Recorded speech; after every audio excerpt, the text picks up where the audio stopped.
درود بر شما آقایان گرامی. امروز با شما هستیم با تعمیر منبع تغذیه سویچینگ.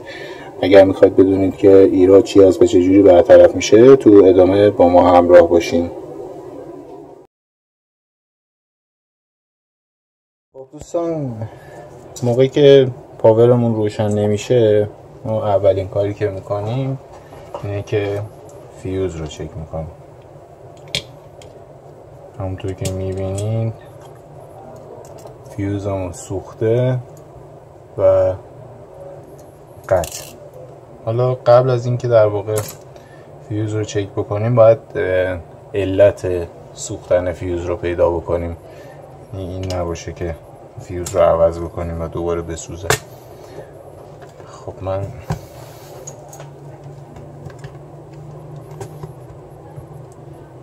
صفحه مولتی مترم رو یه جوری بذارم که شما ببینید.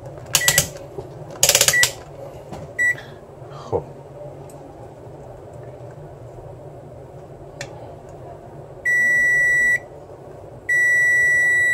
چوکمون وصله، این در واقع خازن ورودیمون اوکیه. و میرسیم به پول دیود. همونطور که میبینید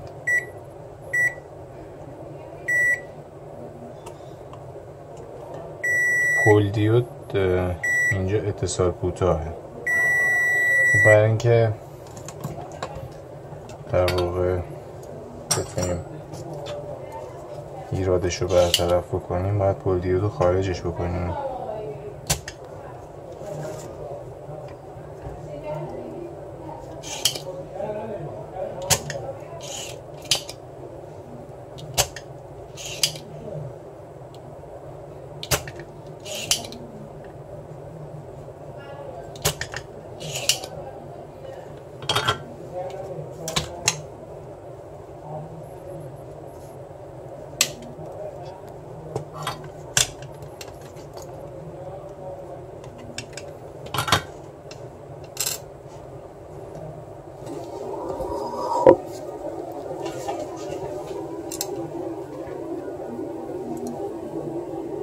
اگر توی تصویر مشخص باشه، روی پول دیود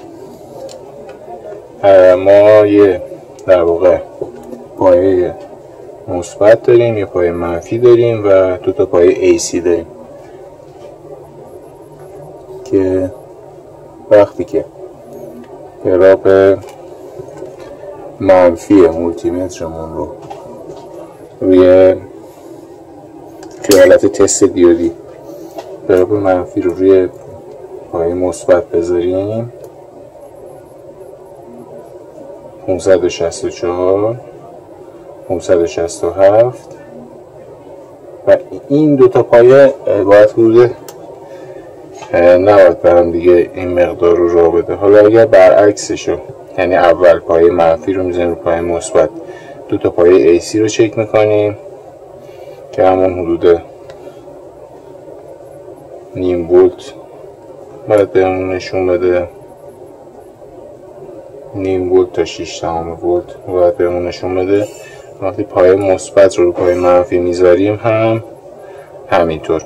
ولی اینجا همونطوری که میبینید یکی از پایه های AC داره 569 هزار ولت رو داره نشون میده و یکی از پایه ها نزدیک 200 ولت که نشون میده یکی از، یعنی در واقع یک قسمت از اون 4 قسمت پول دیودمون سوخته. برای برطرف کردنش ما باید یه پول دیود، حالا اگر شمارش هم دوستان میخواستن GBU 410 هست، حالا توی خیلی ها مثلا از 808 هم استفاده میکنن.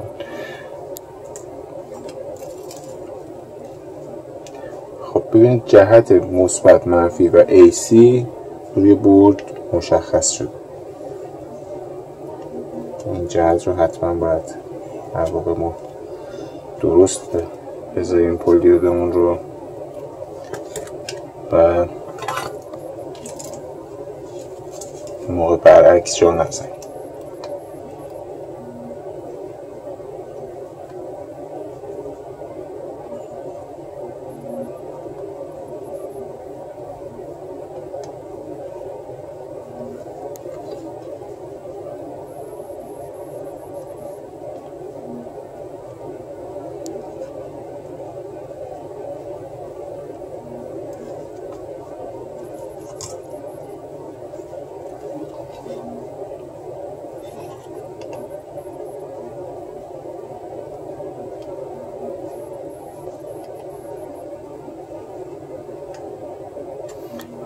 اتصالمون هم کامل هست. حالا میتونیم در واقع فیوز سالممون رو جایگزین بکنیم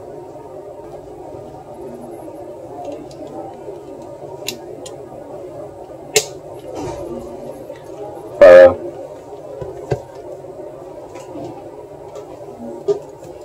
تست لامپمون رو وصل میکنیم.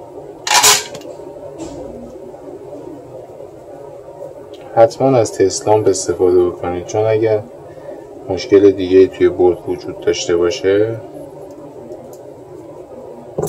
و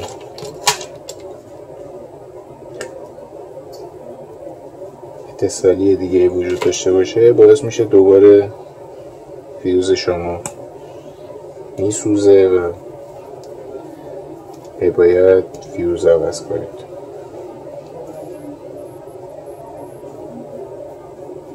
بعضی مواقع هم حالا دوستان عزیز میان دور فیوز سیم میپیچن. این البته توی موقع اتصالی اون یک رشته سیم قطع میشه، نه اینکه عمل نکنه، ولی ممکنه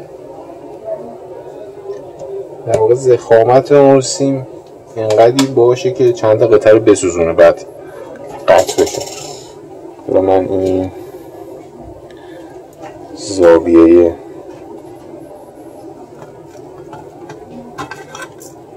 دوربینم رو درست بکنم.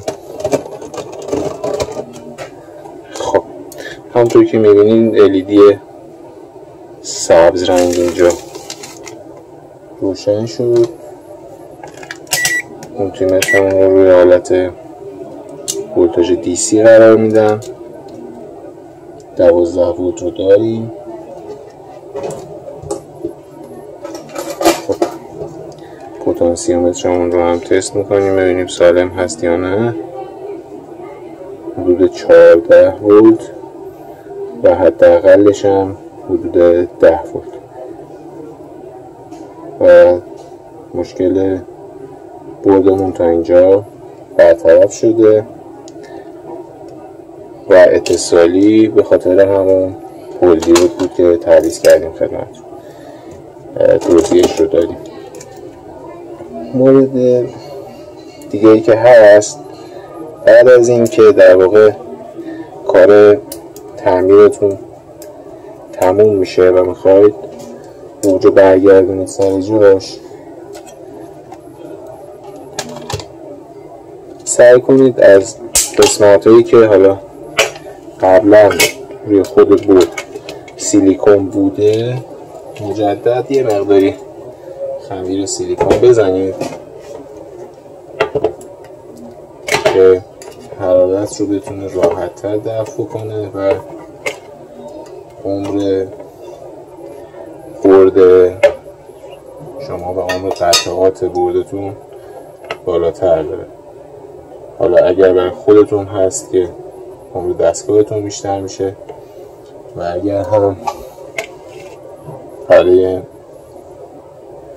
مشتریتون هست خب قطعا رضایت بیشتری رو از کار شما داره. وقتی تعمیری که برای شما میاره دوام بیشتری داره و بیشتر براش کار میکنه، خب قطعا مشتری هم راضی تره. در نتیجه همین باعث میشه که شما سودتون رو علاوه بر هزینه‌ای که دریافت میکنید از چند جهت دیگه هم براتون سود داشته باشه، معرفی بشید به کسای دیگه، همون طرف براتون دستگاه دیگه بیاره. ریزه‌کاری ها در کل به نظر من تفاوت تعمیرکارها با هم توی همین ریزه‌کاری هاست. من میتونم حالا به هر شکلی از هر جهتی به هر جهتی سیم عوض کنم، یه دونه پولدیودی مثلا با در واقع توان پایین تری روی این بذارم، یا بیام از قطعات فیک استفاده بکنم،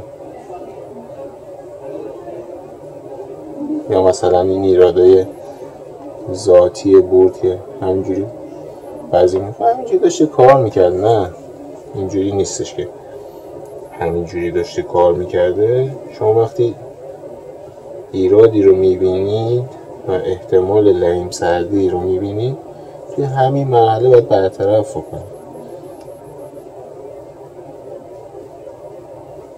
شاید دستگاه به همون شکل هم کار بکنه، شاید چندین سال هم کار بکنه، ولی خب ریسک این که بخواید در واقع این سوال براتون باقی بمونه که آیا این دستگاهی که ما تعمیر کردیم کار میکنه یا نه،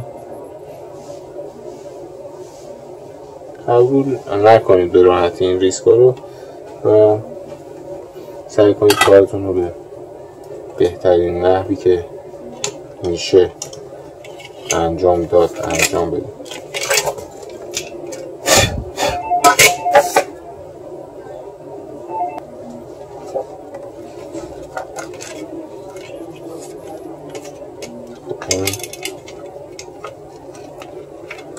آیقی که تو این قسمت کف بورد قرار میگیره هم سریعش قرار میدیم.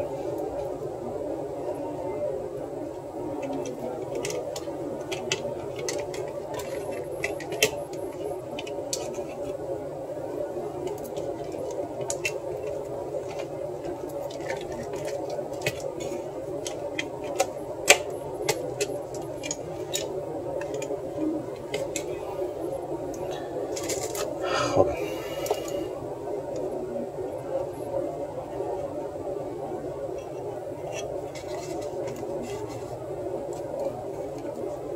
این همایق اون سمت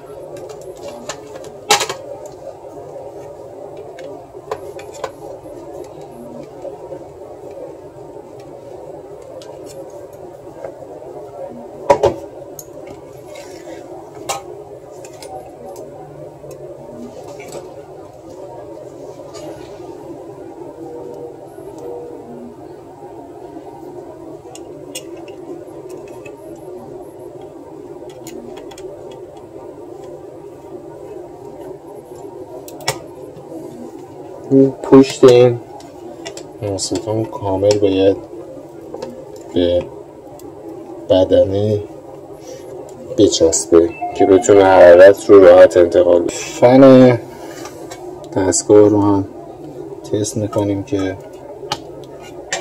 مشکل نداشته باشه و در واقع درست کار بکنه. یه بار دیگه هم پاورمون رو روشن میکنم که فن رو هم تست کنم. خب همونطور که میبینید فنمون هم بی صدا و در واقع بدون مشکل داره کار میکنه و میتونیم دستگاهمون رو کامل دیگه خیالمون راحت باشه که هیچ ایرادی نداره و پیچاشو رو ببندیم. امیدوارم که این ویدیو هم مورد توجهتون قرار گرفته باشه و بتونیم در واقع مشکلی رو حل کرده باشیم و یا کمکی کرده باشیم به دوستان. اگر فکر میکنید موردی هستش که توی این ویدیو بهش اشاره نشده و میشه بهش پرداخت توی کامنت ها، لطفا برامون پیغام بذارید و کامنت بذارید تا ما از اون طریق بتونیم با هم در ارتباط باشیم و بتونیم در واقع در خدمتتون باشیم. تا ویدیوی دیگه که بتونم در خدمتتون باشم، فعلا خدا نگهدار.